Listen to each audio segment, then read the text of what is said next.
need to define what racism means. It's very rarely even exists.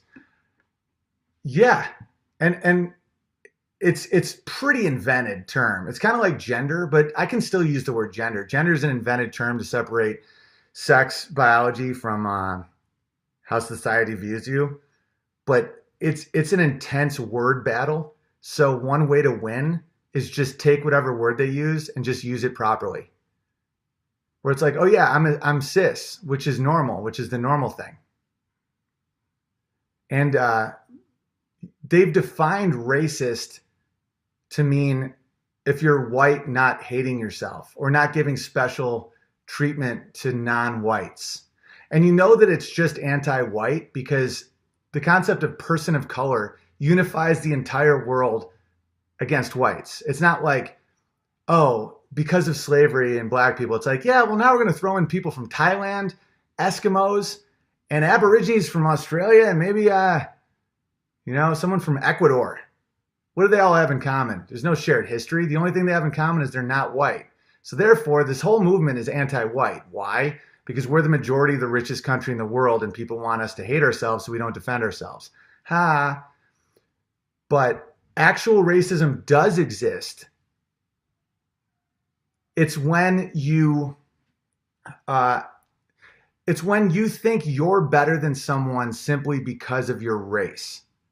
Because if you acknowledge bell curves, that isn't racism. That's science. But if you look at bell curves and think, oh, well, Celine Dion is smarter than Thomas Sowell, or Sowell, I always mispronounce his last name. He's one of my heroes. Because she's white and he's black. We're talking about a difference of IQ of like 80 points. Thomas Sowell's IQ as a black man is 80 points higher than Celine Dion. She's functionally retarded. And she's white. So racism would mean, okay, white people are better than black people. That's racist.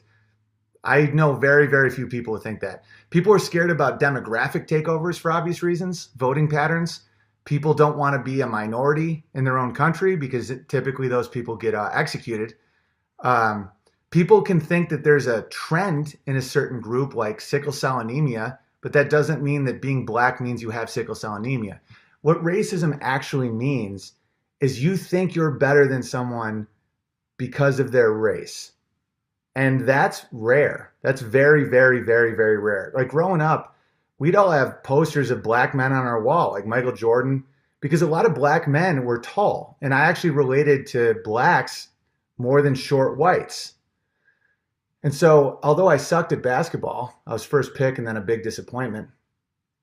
It's kind of like a Chinese kid with dyslexia. Like you cheat off old Ming because you think he's going to have one of those Chinaman brains.